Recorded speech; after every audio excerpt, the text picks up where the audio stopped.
What is going on, guys? Welcome back to another episode of Hightop Sports. Happy Sunday to you all. Hope you guys had a fantastic Sunday. Just watched the spaceship go off here at the home here, so it's pretty cool to see that. We have a lot to go over today. Going to talk a little about the scrimmage that happened on Saturday. There's a clip that was going around this past week that has everybody fired up. Well, not everybody. You're going to have your piss poor attitude ones, but the majority of us were fired up. And then I want to talk about, again, Billy's presser and then some of the big takeaways from that scrimmage, some breakout guys, the defense getting a ton of praise, which we love hearing.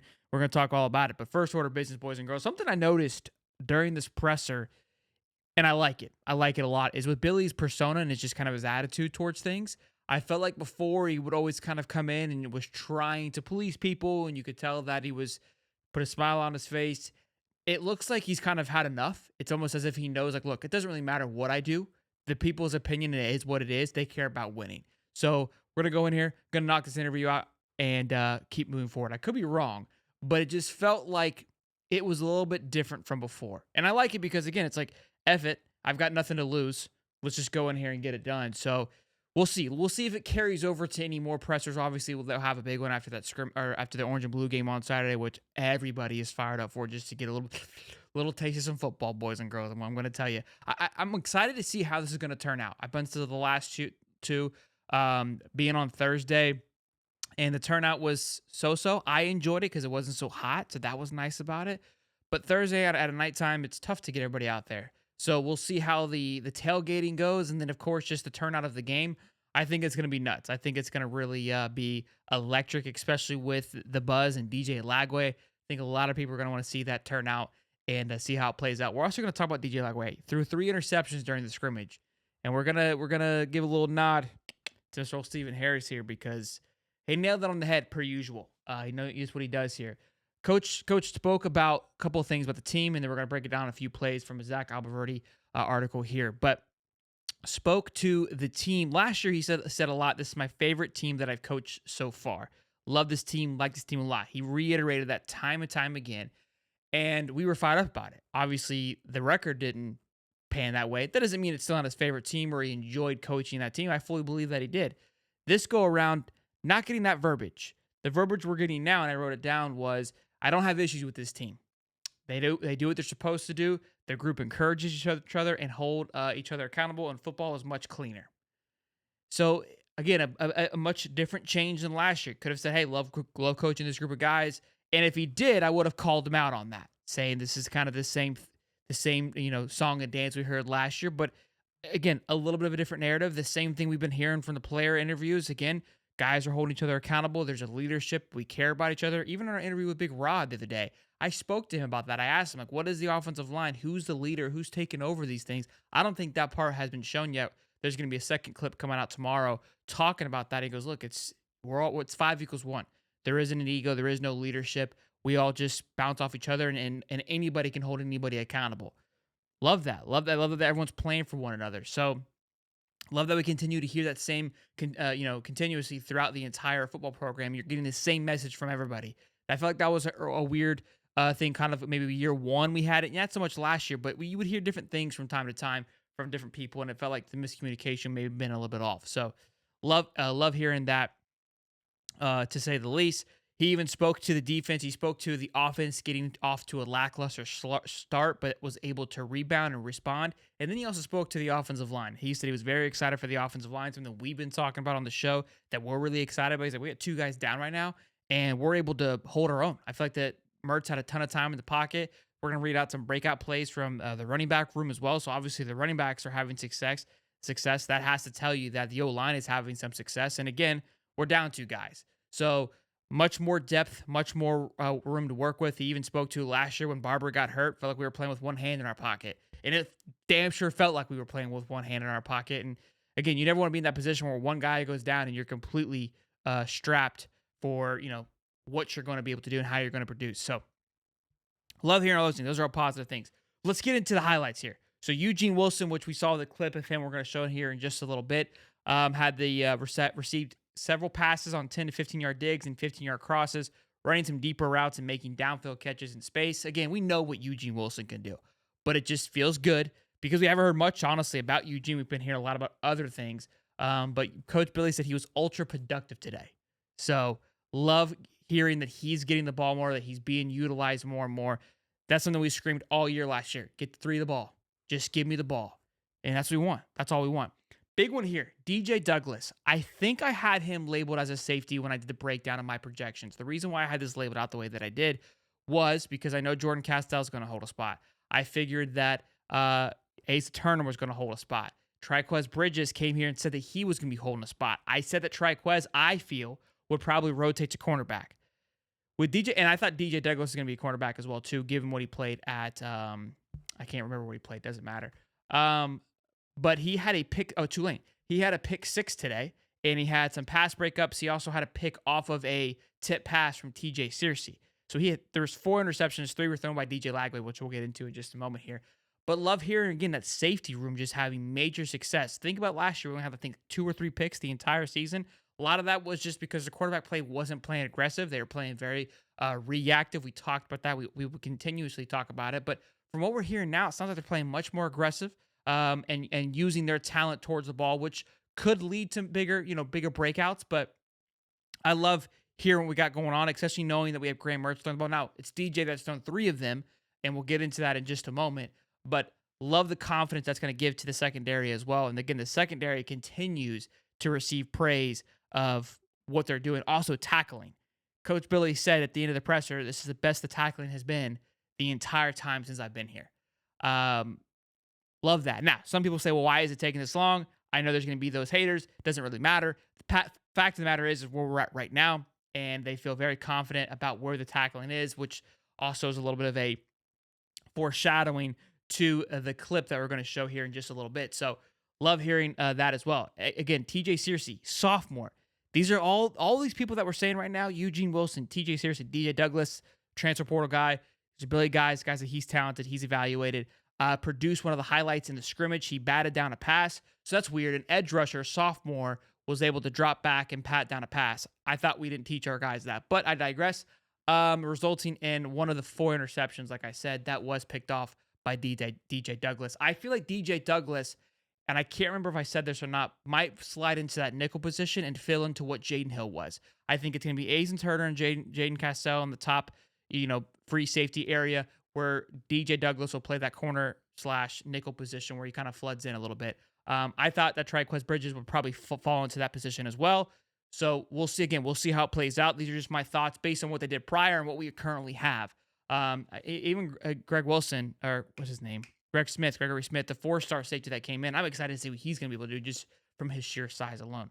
So we'll see how that plays out as well. Montrell Johnson had a big day as well. Jacoby Jackson, Trayon Webb rushed for a touchdown, but nobody had more scores than running back Jaden Ball. We've been hearing a ton about Jaden Ball and his size and his ability to get things done. I am pumped for what Jaden Ball is going to do. And again, this is why I said dime a dozen with the running back room is just how it plays out. The Gators had a total of 3 touchdown passes. In addition, Jackson scored. True freshman TJ Abrams and Hayden Hansen caught a touchdown as well. I believe DJ may have thrown one of those touchdowns. Here's where things get a little interesting. This is where we give a little tip of the cap to Mr. Stephen Harris. We talked about it literally on Wednesday. DJ Lagways threw 3 of the interceptions. It was a rough outing for the true freshman quarterback, but dial it in here, boys. Sources said the coaching staff appeared to deliberately give Lagway difficult reads with different coverages in disguise in the scripted scrimmage. Lagway rebounded from the picks later in the scrimmage with a couple great throws. He finished with 2 touchdowns, including one to Jackson, where he extended his legs, and he also threw into Abrams. So, again, that was quick from Zach Alberverdi there. Thank you, Zach, for that great breakdown of that. We were just talking about this, where you get your chessboard out, right? You put yourself into a situation where you've got to think on your feet. You've got to be able to react and utilize your skills and trust what you've been training all week for to get yourself out of this situation. So, and we even heard going back to the last scrimmage, Billy talking to him about playing poker, being able to move on, being able to know when to fold them. I'd imagine those interceptions were like, that was probably a fold 'em player. Hey, take it and run with it. This was something that I think got overlooked last year with Graham Mertz. There was a ton of times where Graham would just tuck it and run or throw it away. And as a fan, again, we have that Madden perspective where it's like, yo, just sling that damn thing down the football field and let's make it happen. No. Get 4 yards. Give our punters some more advantage here. Let's pin them and let's rely on our defense to get the job done. And that is something that where I think Merch is light years ahead of, which he should be. But this is something I speak to all the time where everybody's like, hey, I want DJ Lagway. And it's like, look, there's a lot to learn up here because at high school, you're just given the reins, right? Just go do you. You can get away with making mistakes. You can get away with throwing a pick here or there just because the talent level is so vast that it's not going to be so detrimental. A pick in a big game, the momentum switches very quickly in college football. We're all aware of it. We all know that. And so sometimes, again, it gets overlooked that quality and what Graham Mertz brings to the table is that ability to, hey, I don't need to force this. I don't need to make a big play. I don't need to make a splash. Let's just keep the game in check here. Let's manage it, game manage the situation, and move forward. So if Lagway can develop that game management, I think we all know his talent, his ability to move the ball and run around with his feet is going to be a bar above, far and beyond what we could imagine. Huge again, Triquest Bridges, Jordan Castell. They also had an interception. Sharif Denson, Josiah Davis, Devin Moore. These are all big names that were thrown around. Devin Moore is a name that we continuously hear. Billy keeps talking about Devin Moore. He says, look, he is extremely talented. We're extremely happy to have him. He's been dealing with injuries his first 3 years, right? So it really excited to see what he's going to be able to do in that cornerback room. Jason Marshall, again, fourth year senior, 5-star cornerback. We saw him start to really rise towards the end there. I love it. I love where things are headed. Obviously, I know it's still early. I get it. But the vibe feels a little different. The buzz feels a little bit different. The things that are moving the right way, it's what we're hearing are the right check marks for moving the right direction. So defense playing very well. There were some talks about Pup Howard. Didn't hear much about the D line, but we've seen the clips from the defensive linemen. Heard about those things, and also love hearing the things about the offensive line and just the depth that they have. Now, how is it going to match up? That part we still obviously we still don't know. As for the Orange and Blue game, they're going to pick the teams on Thursday, I believe. So we should have a list on Thursday. So, we'll be live for that. We'll go all over that. And then on Friday, the two teams will go through the day. Apparently, they're picking their own OC, their own DC. Like, they're splitting up the entire staff into two whole teams here. And everyone's picking a draft. How that plays out, that part I don't know. But they're treating it like a true game, which is really cool. I'm really excited to hear, which obviously we you know that, but it just refreshes our mind of how the spring game is going to go. So on Friday, they'll go through, each team will go their own separate ways and basically game plan for the Saturday game, which we'll all be there for at 12 o'clock and be ready to rock and roll. Now, the clip that has everybody just absolutely just going berserk right now is this clip right here where we're hitting somebody, where we're tackling somebody. It is the clip of wide receiver Eugene Wilson. And this clip, by the way, is from a recruit, a high school recruit that was there for the practice, which recruiting was a monster this weekend as well. But this is Teddy Foster, freshman, 3-star cornerback that came in last year. I think he was one of the lower guys on our totem pole coming into this year, absolutely leveling Eugene Wilson. Now, I know the haters, they're already out there running their mouths like this is your top upper. Look, Gator fans, we know what we were lacking last year. We love to see this one-on-one, a freshman cornerback just leveling our, our number one wide receiver. Look, you would have loved to see somebody else get taken down, but you love seeing a talented guy like Eugene Wilson. Look, you love seeing it. All right, we love seeing somebody just get absolutely hit somebody was the model that Swalder was running with last year, and now we finally have it with this clip here. And again, we didn't get much of these clips at all last year. And the fact that we continuously hear about the tackling and the improvement of tackling, we've been watching the clips from day one. Day one, we see a clip of Coach Harris getting tackled, throwing the cleats on.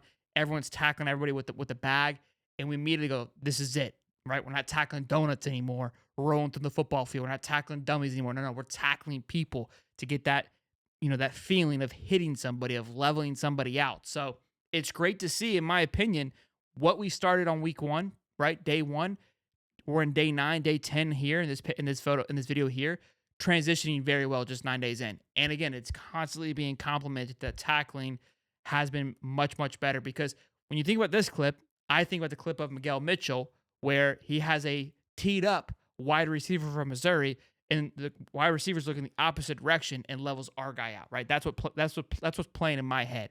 So yeah, are we gonna get a little excited when we see a clip like this where it's one-on-one and Eugene Wilson's trying to level him out and Teddy stands him up and puts him back 3 to 4 yards? Yeah, we're fired up. when our when our quarterbacks last year were getting leveled by a slide swipe from a wide receiver, or Derek Wingo is getting leveled by the running back in the backfield. Yeah, this is gonna jazz us up a little bit. All right, we're gonna take what we can in here. So I love it. Love seeing it. Love hearing the great things too. But the secondary as well, we got to have some big picks. There were so many games last year. I felt like we just needed that momentum change. Right, that was a big thing I believe in the early 2000s with Urban, was the ability to turn the ball over was absolutely massive. Special teams was always huge. Right, we've talked about it before. Blocking punts, running back kick returns. That's where the game changes. Big turnovers, big picks, and big time moments, and then special teams having been able to pop off and run one back for 60 yards or run back for a touchdown.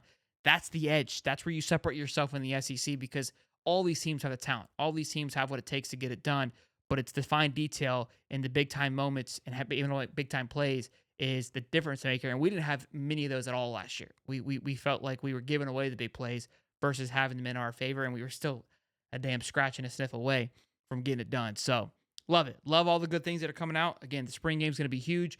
We're going to be there. There's going to be a call-in show after the fact, which we've got plenty of time lined up for that. But we've got shows on Monday, shows on Wednesday. If it breaks out on Thursday, the lineup for the Orange and Blue game, we will have a show on Thursday. And then Friday, I will not be live Friday because Saturday is going to be the big day. But Saturday we'll be live from the Swamp. Then again, a call-in show after the fact. And then probably Sunday we'll do a full recap Monday. And we'll kind of do a couple big things about the spring game. So you guys don't want to miss it. Be sure to, of course, smash the like button, subscribe, and I'll see you on the next one. Peace and love, baby.